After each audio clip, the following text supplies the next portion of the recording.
May mga tao na nagsasabi, okay lang na hindi ako makapagsala ng 5 beses sa isang araw. Ang mahalaga ay mabait ako sa aking kapwa. Okay lang na hindi ako makapagsala. Ang mahalaga ay nag-ayon ako sa buwan ng Ramadan.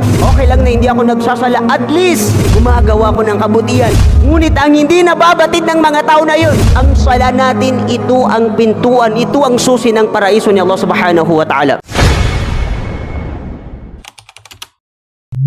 Sa maikling oras na ito, ang gusto kong tatalakayin sa bawat isa sa atin ay tungkol sa 5 utos sa atin ni Propeta Muhammad sallallahu alaihi wasallam na kanyang binanggit noong siya ay nakhutba sa Arafah. Ang tawag dito sa Hajj ng Propeta Muhammad sallallahu alaihi wasallam ay tinatawag sa wikang Arabic na Hajjatul Wada'i, na ang ibig sabihin, ito yung Hajj ng Propeta Muhammad sallallahu alaihi wasallam na huling beses na siya ay makapaghutba sa Arafah, at ito ang pamamaalam niya sa kanyang mga sahaba.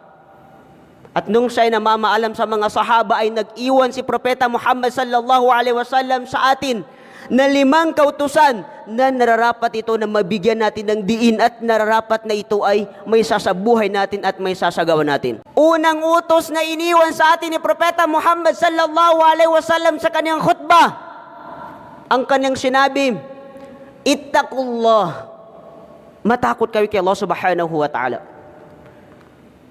Unang utos sa atin ni Propeta Muhammad sallallahu alaihi wasallam nung siya ay namamaalam sa mga sahaba, nakatakutan natin si Allah subhanahu wa ta'ala.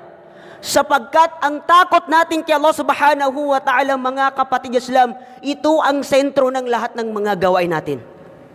Bakit natin sinasabi na ito ang sentro ng mga ginagawa natin? Kaya tayo nagsasala ng 5 beses sa isang araw dahil sa takot natin kay Allah subhanahu wa ta'ala. Kaya tayo nag-aayuno sa buwan ng Ramadan dahil sa takot natin kay Allah subhanahu wa ta'ala. Kaya tayo gumagawa ng kawang gawa dahil sa takot natin kay Allah subhanahu wa ta'ala. O di kaya ano pa mang kautusan sa atin ni Allah subhanahu wa ta'ala, ito ang pinakasentro ng ginagawa natin. Nararapat na ito ay alinsunod sa puso natin kung paano tayo nagiging matakutin kay Allah subhanahu wa ta'ala sa pamamagitan ng pagsunod sa isang kautusan ni Allah subhanahu wa ta'ala. Ngunit nakakapagtaka sapagkat maraming mga tao na ang kanilang pagsasala ay hindi dahil sa takot nila kay Allah subhanahu wa ta'ala, sapagkat isinasagawa nila ang pagsasala ng 5 beses o di kaya pag-ayon sa buwan ng Ramadan bilang pakitang tao sa mga tao, at sila ay puriin na isa silang makadiyos. Ano ang tunay na takot natin kay Allah subhanahu wa ta'ala? Ang sabi ni Allah subhanahu wa ta'ala sa banal na Quran, Ya ayyuhallazina amanu taqullaha haqqa tuqatih wa la tamutunna illa wa antum muslimun. Ang sabi ni Allah subhanahu wa ta'ala, o kayong mananampalataya, sabi ni Allah subhanahu wa ta'ala, katakutan niyo si Allah subhanahu wa ta'ala na tunay na pagiging matakutin kay Allah subhanahu wa ta'ala. Haqqa tuqatih, tunay na kahulugan ng pagiging matakutin kay Allah subhanahu wa ta'ala. Wala tamutunna illa wa antum muslimun, at huwag kayo basta mamatay, sabi ni Allah subhanahu wa ta'ala, hanggat hindi kayo mapabilang sa mga taong tunay na mananampalataya kay Allah subhanahu wa ta'ala. Ang sabi ni Propeta Muhammad sallallahu alaihi wasallam, sumasa kanya nawang kapayapaan sa kanyang hadis, ittaqillaha haithuma kunt. Katakutan niyo, sabi ni Propeta Muhammad sallallahu alaihi wasallam, si Allah subhanahu wa ta'ala kahit saan man kayo naroroon. Yun ang tunay na kahulugan ng pagiging matakutin kay Allah subhanahu wa ta'ala. Ang tunay na pagiging matakutin kay Allah subhanahu wa ta'ala, kahit saan man tayo mapadpad, nandun ang takot natin kay Allah subhanahu wa ta'ala, sapagkat may mga tao na sila ay nagsasagawa ng sala, nag-ayon sa kanilang lugar dahil lamang sa takot nila kay Allah subhanahu wa ta'ala. Ngunit noong sila ay napadpad sa ibang lugar ay hindi na nila sinasagawa ang pagsasala ng 5 beses. Ngunit ang tunay na kahulugan ng takot natin kay Allah subhanahu wa ta'ala, kahit saan tayo naruroon, huwag nating kalimutan si Allah subhanahu wa ta'ala at katakutan natin si Allah subhanahu wa ta'ala. Yan ang unang utos sa atin ni Propeta Muhammad sallallahu alaihi wasallam. Nararapat na nasa atin ang takot natin kay Allah subhanahu wa ta'ala.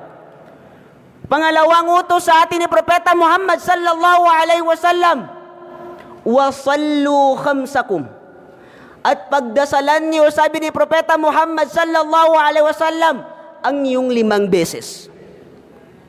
Anong ibig sabihin? Binigyan ni Propeta Muhammad sallallahu alaihi wasallam ng prioridad ang pagsasala ng 5 beses.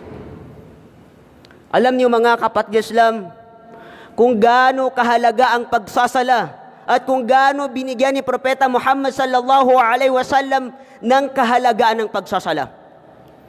Sa huling yugto ng buhay ni Propeta Muhammad sallallahu alaihi wasallam, noong kukunin ni Malakal Maut ang kaniyang buhay, bago nagkahiwalay ang kaniyang kaluluwa at ang kaniyang katawan, pinakahuling salita na kaniyang binanggit ay alaikum bisalam, alaikum bisalam, alaikum bisalam. Nararapat sa inyo ang pagsasala, nararapat sa inyong pagsasala. Yun ang paulit-ulit sinasabi ni Propeta Muhammad sallallahu alaihi wasallam na nararapat na hindi natin papabayaan ang 5 beses na pagsasala.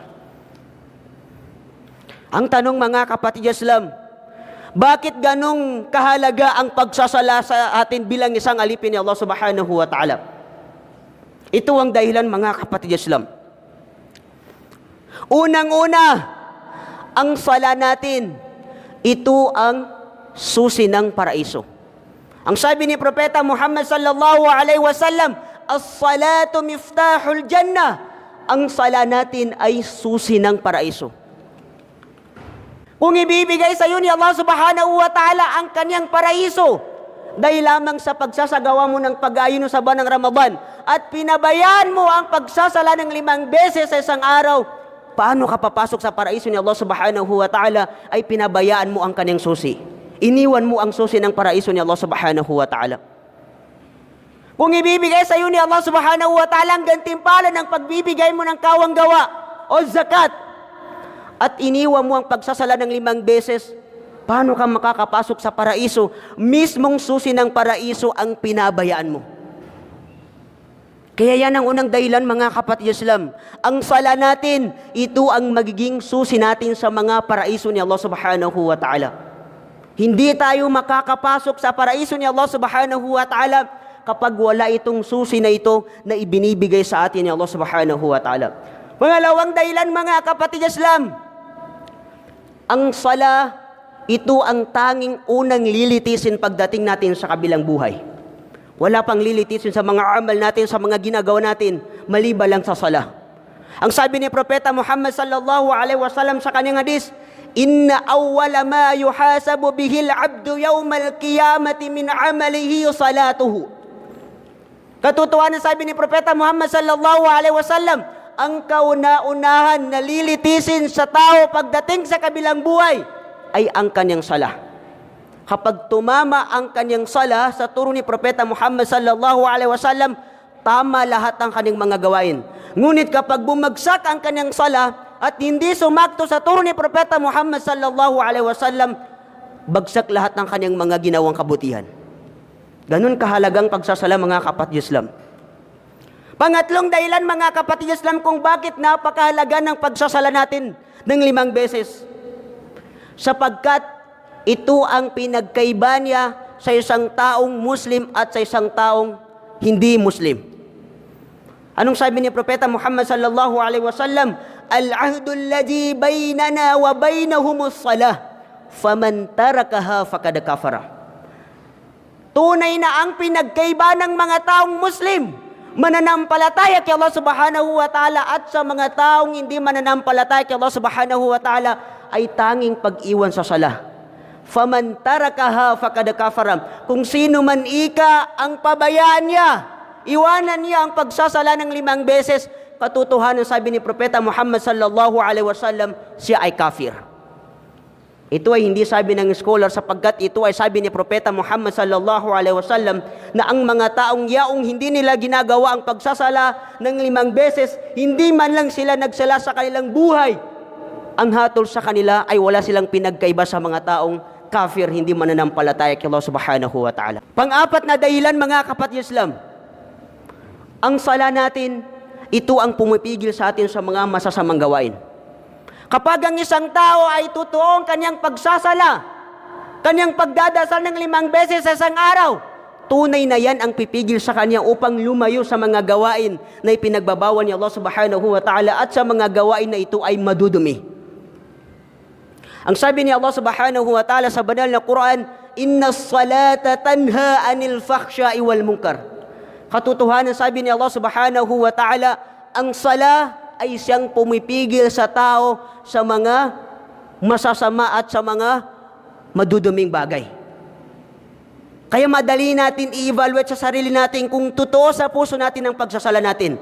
Kapag ang isang taong nagsasala at umiiwas siya sa mga masasamang bagay, sa mga maduduming bagay, ibig sabihin, tunay na ang kanyang sala ay tinuruan siya kung paano lumayo sa mga bagay na masasama at madudumi.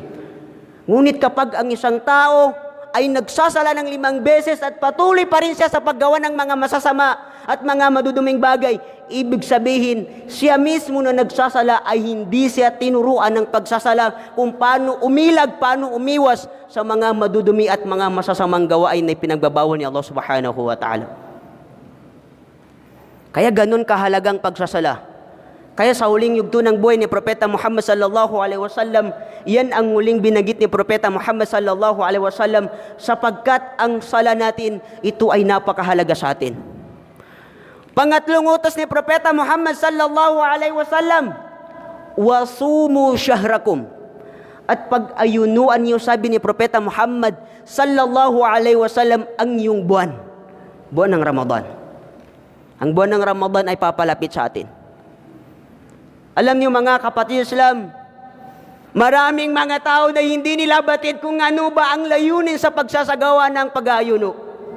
Napakaraming mga tao, sila ay nag-aayuno sa buwan ng Ramadan, ngunit ang katotohanan ay hindi nila alam kung bakit sila nag-aayuno sa buwan ng Ramadan. Bakit nga ba tayo nag-aayuno sa buwan ng Ramadan?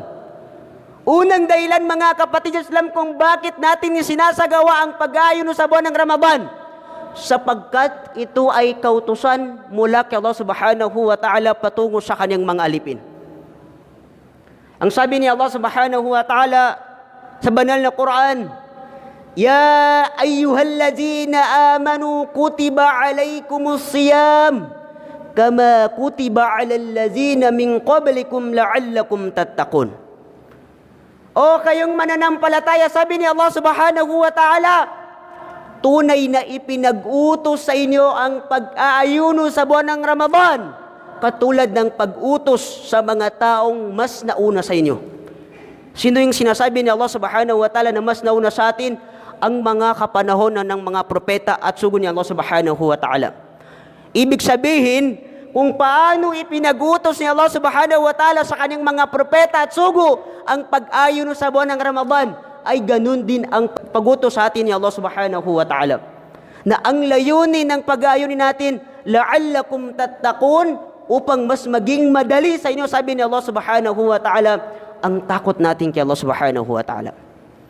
Unang purpose natin sa pag-ayuno natin kay Allah subhanahu wa ta'ala, upang ma-develop ang takwa, ang pagiging matakutin natin kay Allah subhanahu wa ta'ala. Pangalawang dahilan kung bakit tayo nag-ayuno sa buwan ng Ramadan, sapagkat tayo ay naghangad sa gantimpala na mula kay Allah subhanahu wa ta'ala.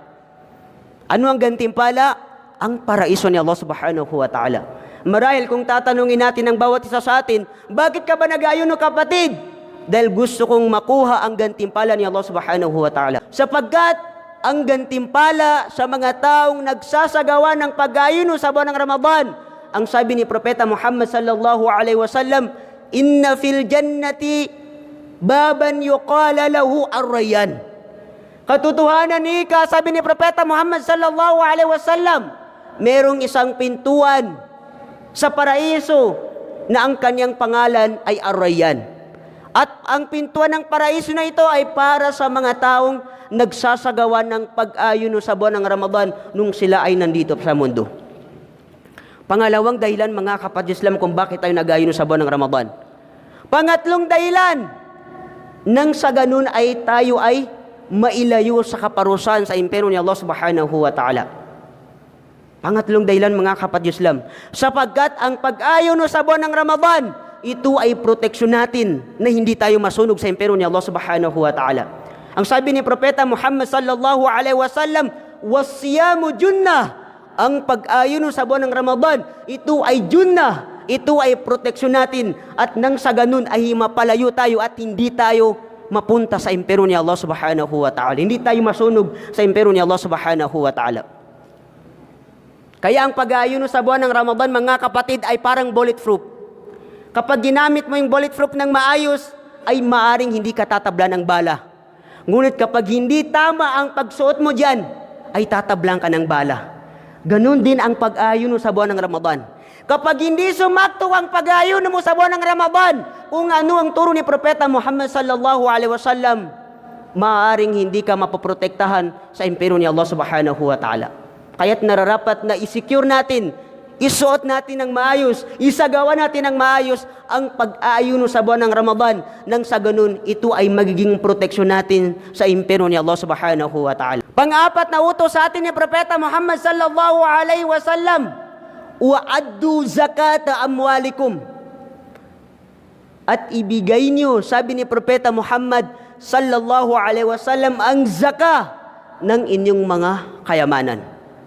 Kapag meron kang kayamanan, tandaan mo, o aking kapatid sa pananampalatayang Islam, kapag hindi mo ibinigay ang zaka, ang karapatan ng mga tao mula sa iyong kayamanan, yan ay ipaparusa sa iyo ni Allah subhanahu wa ta'ala. At yan ay magiging ahas nang sinasabi ni Propeta Muhammad sallallahu alaihi wasallam, yang kayamanan mo ay gagawin ni Allah subhanahu wa ta'ala, ahas yan, at tutuklawin niya ang iyong muka. Dahil lamang sa itinago mo ang iyong kayamanan at hindi mo ibinigay ang karapatan ng mga tao sa iyong kayamanan. Panguling utos sa atin ni Propeta Muhammad sallallahu alaihi wasallam na kanyang binanggit sa kanyang khutbah noong siya'y namamaalam sa mga sahaba, wa ati'u umaraakum, at sumunod kayo, sabi ni Propeta Muhammad sallallahu alaihi wasallam, sa inyong mga pinuno. Subhanallah.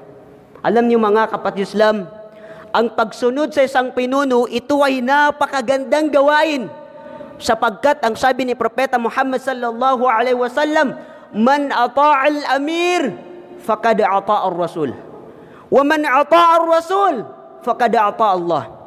Ang sabi ni Propeta Muhammad sallallahu alaihi wasallam, kung sino man ika ang sumunod sa kanyang pinuno, ay para na din niya sinunod si Propeta Muhammad sallallahu alaihi wasallam. At kung sino man ang sumunod kay Propeta Muhammad sallallahu alaihi wasallam, ay para na din niya sinunod si Allah subhanahu wa ta'ala. Napakagandang gawain ng pagsunod sa pinuno. Karugtong ng sinabi ni Propeta Muhammad sallallahu alaihi wasallam, wa man asa al-amir faqad asa ar-rasul. Kung sino man ika ang sumuway sa kanyang pinuno, ay para na rin niya siniway si Propeta Muhammad sallallahu alaihi wasallam. Wa man asa ar-rasul faqad asa Allah. Kung sino man ika ang sinuway niya si Propeta Muhammad sallallahu alaihi wasallam, ay parang si Allah subhanahu wa ta'ala ang kanyang sinuway. Ang sabi ni Allah subhanahu wa ta'ala sa banal na Quran, ya ayyuhallazina amanu ati'u Allah wa ati'u ar-rasul wa ulil amri minkum. O kayong mananampalataya, sabi ni Allah subhanahu wa ta'ala, sumunod kayo kay Allah subhanahu wa ta'ala, at sumunod kayo sa kanyang sugo, at sumunod kayo sa inyong pinuno. Pangatlong inutos ni Allah subhanahu wa ta'ala. Pagkatapos sabi ni Allah subhanahu wa ta'ala na sumunod kayo sa akin, at sumunod kayo sa aking mga sugo at propeta, sinunod ni Allah subhanahu wa ta'ala na sumunod kayo sa inyong mga pinuno. Ang pagsunod sa pinuno, mga kapatid, napakagandang bagay. Kapag ang pinuno ay nagutos ng kabutihan. Ngunit kapag ang pinuno ay masama ang kanyang inutos, ay meron tayong karapatan na tumanggi at huwag natin sundin ang kanyang kautusan. Paano malalaman ang isang pinuno na ito ay kalugod-lugod na pinuno sa pananampalatayang Islam? Kapag ang pinuno ay naging makatarungan siya sa kanyang pamumuno.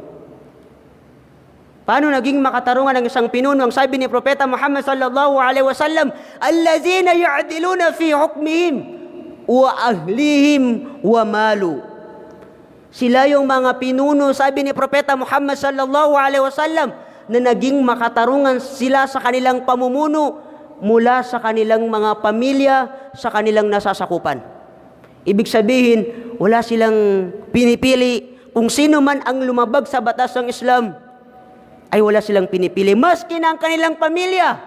Ngunit ang katangian ng isang pinuno na hindi dapat ang kanyang pamumuno kapag magkakaroon ng konsiderasyon na ang ibig sabihin kapag ang pinuno ay nasangkot ang kanyang pamilya sa mga masasamang gawain at hindi may bibigay ang tamang hatol sa kanya. Ngunit kapag ibang tao ang nasangkot sa masamang gawain ay hinahatulan ng napakalaking hatol sa kanya, ibig sabihin hindi tama ang kanyang pamumuno. Hindi ganun ang pamumuno sa pananampalatayang Islam. Ang pamumuno sa pananampalatayang Islam, maski na pamilya mo, maski na anak mo, maski na kamag-anak mo, kahit sino sa iyong pamilya kapag sila ay lumbag sa batas ng Islam at kung ano ang nararapat na ihatol sa kanila, nararapat na may sakatuparan. At ang pamumuno sa pananampalatayang Islam, kahit wala kang pakinabang sa iyong mga tao, nararapat na pantay ang pagmamahal mo sa kanila. Bakit? May mga pinuno na ang mahal lang niya sa kanyang mga tao ay yung mga tao na napapakinabangan niya. Yung mga tao napapakinabangan niya. Kapag yung tao ay wala siyang pakinabang, ay wala siyang pagmamahal sa kanyang mga tao, nararapat na nandun ang pantay, makatarungan na pagmamahal natin sa mga taong nasasakupan natin. Dahil kapag ang isang pinuno ay makuha niya ang katangian nang sinabi ni Propeta Muhammad sallallahu alaihi wasallam, isang napakagandang balita sa kanila sapagkat sila ay kabilang sa mga tao na binanggit ni Propeta Muhammad sallallahu alaihi wasallam sa kanyang hadis na kasama sila sa mga tao na nasa paraiso ni Allah subhanahu wa ta'ala. Ang sabi ni Propeta Muhammad sallallahu alaihi wasallam, ahlul jannati thalathatun. Ang mga tao ika sa paraiso ni Allah subhanahu wa ta'ala ay tatlong uri. May tatlong uri ang mga tao dun. Unang sinabi ni Propeta Muhammad sallallahu alaihi wasallam dito sa hadis na ito, zu sultanin maqsitun muwaffaqun. Unang tao sa paraiso ni Allah subhanahu wa ta'ala ay yaong mga pinuno na naging makatarungan ang kanilang pamumuno nung sila ay nasa mundo. Justice ang kanilang pamumuno. Pangalawang tao sa paraiso na sinabi ni Propeta Muhammad sallallahu alaihi wasallam, wa rajulun rahimun rakikul qalbi likulli di kurba wa muslim. Ang isang lalaking nagpapakita siya, nagpaparamdam siya ng pagmamahal sa kaniyang pamilya. Nandun yung pagmamahal sa kanilang pamilya sapagkat ipinagbabawal sa atin na mawala ang pagmamahala natin sa pamilya natin. Pangatlong tao na sinabi ni Propeta Muhammad sallallahu alaihi wasallam sa paraiso, wa afifun wa mutaafifun zu'iyalin.